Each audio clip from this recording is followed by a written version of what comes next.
ఈరోజు కేంద్ర కార్మిక సంఘాలు, రైతు సంఘము, వ్యవసాయ కార్మిక సంఘము, ఆదివాసీ సంఘము, మహిళా సంఘాలన్నీ కలిపి దేశవ్యాప్త సమ్మె అట్లనే గ్రామీణ బంధు కార్యక్రమాన్ని నిర్వహించడం అనేది జరుగుతుంది.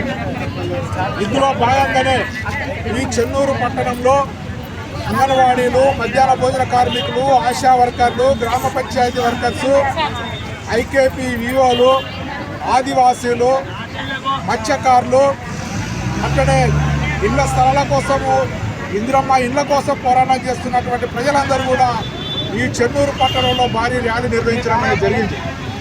ఈ ర్యాలీ సమ్మె ప్రధానమైనటువంటి ఉద్దేశం ఏంటంటే, మూడోసారి అధికారంలోకి వచ్చినటువంటి బీజేపీ నరేంద్ర మోడీ ప్రభుత్వం మొత్తం కార్మిక చట్టాలన్నీ రద్దు చేసింది.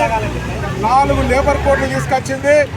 ఈ 4 లేబర్ కోడ్లు పెట్టింది ఏంటంటే, ఎవరన్నా పని చేయాలంటే 10 నుంచి 12 గంటలు పని చేయాలని చెప్పి ఈరోజు నరేంద్ర మోడీ తీసుకొచ్చాడు.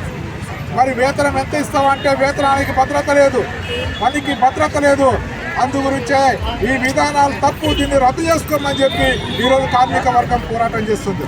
అదేవిధంగా వ్యవసాయం మీద ఆధారపడి జీవిస్తున్నటువంటి రైతాంగాన్ని కూడా వాళ్ళు పండించేటువంటి పంటలకు గిట్టుబాటు ధర లేదు.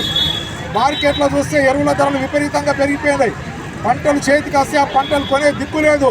అధిక రైతాంగం కూడా మేము పండించే పంటలకు మద్దతు ధర కల్పించు అని చెప్పి పోరాటం చేస్తే ఈ నరేంద్ర మోడీ పేద ప్రజలపైన పన్నులేసి ఆదాని అంబానీల ఖజానా నింపుతున్నాడు.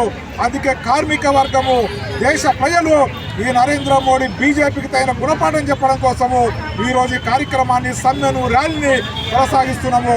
రాబోయే కాలంలో మరిన్ని పోరాటాలు వస్తాయని సందర్భంగా తెలియజేస్తున్నాం.